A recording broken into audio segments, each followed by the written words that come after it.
एक ही घड़ी मुहूर्त में जन्म लेने पर भी सबके कर्म और भाग्य अलग अलग क्यों?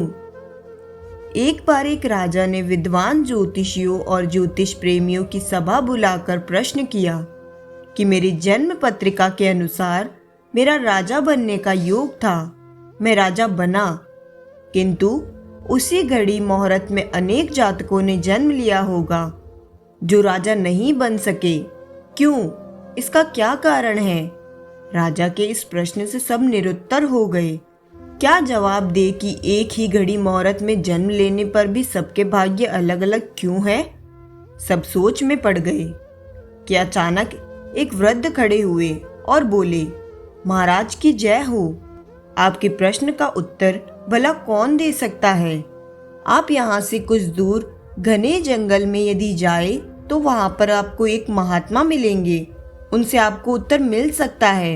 राजा की जिज्ञासा बढ़ी और घोर जंगल में जाकर देखा कि एक महात्मा आग के ढेर के पास बैठकर अंगार खाने में व्यस्त है। सहमे हुए राजा ने महात्मा से जैसे ही प्रश्न पूछा, महात्मा ने क्रोधित होकर कहा, तेरे प्रश्न का उत्तर देने के लिए मेरे पास समय नहीं है। मैं भूख से पीड़ित हूँ। तेरे प्रश्न का उत्तर यहाँ से कुछ आगे पहाड़ियों के बीच एक महात्मा है, वह दे सकते हैं। राजा की जिज्ञासा और बढ़ गई। पुनः अंधकार और पहाड़ी मार्ग पार कर बड़ी कठिनाइयों से राजा दूसरे महात्मा के पास पहुंचा, किंतु यह क्या?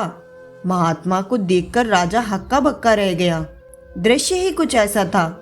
वे महात्मा अपना ही मांस चिमटे से नोच नोच कर खा रहे थे। राजा को देखते ही महात्मा ने भी डांटते हुए कहा, मैं भूख से बेचैन हूँ, मेरे पास इतना समय नहीं है। आगे जाओ, पहाड़ियों के उस पार एक आदिवासी गांव में एक बालक जन्म लेने वाला है जो कुछ ही देर तक जिंदा रहेगा। सूर्योदय से पूर्व वहां पहुंचो, वह बालक तेरे प्रश्न का उत्तर दे सकता है। सुनकर राजा बड़ा बेचैन हुआ। बड़ी अजब पहेली बन गई मेरा प्रश्न। उत्सुकता प्रबल थी। कुछ भी हो, यहाँ तक पहुंच चुका हूँ, वहां भी जाकर देखता हूँ क्या होता है। राजा पुनः कठिन मार्ग पार कर किसी तरह प्रातः होने तक उस गांव में पहुंचा। गांव में पता किया और उस दंपति के घर पहुंचकर सारी बात कही और शीघ्रता से बच्चा लाने को कहा। जैसे ही बच्चा हुआ, दंपति ने नाल सहित बालक राजा के सम्मुख उपस्थित किया। राजा को देखते ही बालक ने हंसते हुए कहा, राजन, मेरे पास भी समय नहीं है, किंतु अपना उत्तर सुन लो। तुम, मैं और दोनों महात्मा 7 जन्म पहले चारों भाई व राजकुमार थे। एक बार शिकार खेलते खेलते हम जंगल में भटक गए। 3 दिन तक भूखे प्यासे भटकते रहे। अचानक हम चारों भाइयों को आटे की एक पोटली मिली। जैसे तैसे हमने 4 बाटी सेकी और अपनी अपनी बाटी लेकर खाने बैठे ही थे कि भूख प्यास से तड़पते हुए एक महात्मा आ गए। अंगार खाने वाले भैया से उन्होंने कहा, बेटा, मैं 10 दिन से भूखा हूँ, अपनी बाटी में से मुझे भी कुछ दे दो। मुझ पर दया करो, जिससे मेरा भी जीवन बच जाए। इस घोर जंगल से पार निकलने की मुझ में भी कुछ सामर्थ्य आ जाएगी। इतना सुनते ही भैया गुस्से से भड़क उठे और बोले, तुम्हें दे दूंगा तो मैं क्या खाऊंगा? चलो भागो यहाँ से।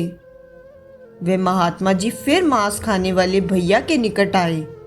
उनसे भी अपनी बात कही, किंतु उन भैया ने भी महात्मा से गुस्से में आकर कहा, बड़ी मुश्किल से प्राप्त ये बाटी तुम्हें दे दूंगा तो मैं क्या अपना मांस नोच कर खाऊंगा? भूख से लाचार वह महात्मा मेरे पास भी आए, मुझसे भी बाटी मांगी तथा दया करने को कहा, किंतु मैंने भी भूख में धैर्य खोकर कह दिया कि चलो आगे बढ़ो, मैं क्या भूखा मरूं? बालक बोला। अंतिम आशा लिए वो महात्मा, हे राजन, आपके पास आए, आपसे भी दया की याचना की। सुनते ही आपने उनकी दशा पर दया करते हुए खुशी से अपनी बाटी में से आधी बाटी आदर सहित उन महात्मा को दे दी। बाटी पाकर महात्मा बड़े खुश हुए और जाते हुए बोले, तुम्हारा भविष्य तुम्हारे कर्म और व्यवहार से फलेगा। बालक ने कहा, इस प्रकार हे राजन, उस घटना के आधार पर हम अपना भोग भोग रहे हैं। धरती पर एक समय में अनेकों फूल खिलते हैं, किंतु सबके फल, रूप, गुण, आकार, प्रकार, स्वाद में भिन्न होते हैं। इतना कहकर वह बालक मर गया और राजा को समझ में आ गया कि यह सब कर्मों का खेल है। जो असंख्य जीवों के लिए दुर्लभ है, वह मनुष्य जन्म ईश्वर ने हमें दिया है। जहाँ असंख्य जीवों को कूड़ा ढूंढने पर भी भोजन नहीं मिलता, हमें ईश्वर ने धन्यवान कुल में जन्म दिया। इसलिए हमेशा कर्म करो, फल भगवान हमें अवश्य देंगे। तो दोस्तों, हम आशा करते हैं कि आपको यह कहानी पढ़कर ज़रूर अच्छी लगी होगी, और अगर हमारी यह कहानी आपको पसंद आए तो वीडियो को लाइक और शेयर ज़रूर करें। अगर आप हमारे चैनल पर नए हो तो चैनल को सब्सक्राइब करना ना भूलें। धन्यवाद।